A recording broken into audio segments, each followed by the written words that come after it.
demands of Iran that can't be met. One, to give up their nuclear program in its totality. That just isn't going to happen. The Iranians have a lot of latitude to negotiate on this front. They can do a lot of things that, if we were truly concerned about Iran's nuclear program, would mitigate all of our concerns. There's a lot of maneuver room there, but that's not what we're looking for. And you know that by the next demand, that Iran has to get rid of its missiles, especially missiles with the range capable of striking Israel. That's like telling Iran you have to commit suicide, because the fact is, if Iran didn't have missiles capable of striking Israel, you and I wouldn't be having this conversation right now. We'd be talking about American bombs landing on Iran. The only thing that prevents American bombs from landing on Iran at this point is Iran's missiles capable of striking Israel. And then the third one is Iran has to change its regional behavior. That's absurd. A nation of 90 million, the size and the geographical location of Iran, telling them that they're not allowed to be concerned about what happens in the region.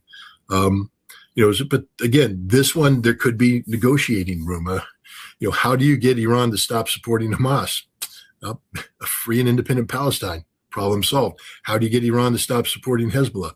Get Israeli troops out of Lebanon. Problem solved. How do you get Iran to stop supporting the Houthi?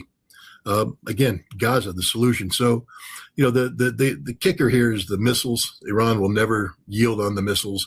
And because of that, I think the Trump administration is just using these negotiations as a vehicle. The other thing it does is, now we're getting into the nitty gritty of the intelligence business, but, the Trump administration, the CIA, is doing pattern of life analysis of everything that's taking place inside Iran in order to find out where people move, how, where important people live, how they move day to day. So you'll want to shake the tree or tickle the system every now and then. So, for instance, you give a negotiating position that changes things up, and then you monitor how the Iranian regime reacts to that.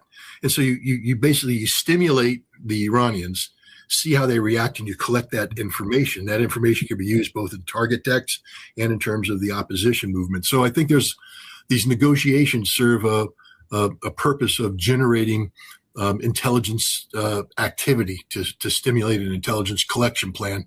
And, I hope the Iranians are, I have a lot of respect for their intelligence people, but I hope they understand what's happening here, that these aren't real negotiations at all.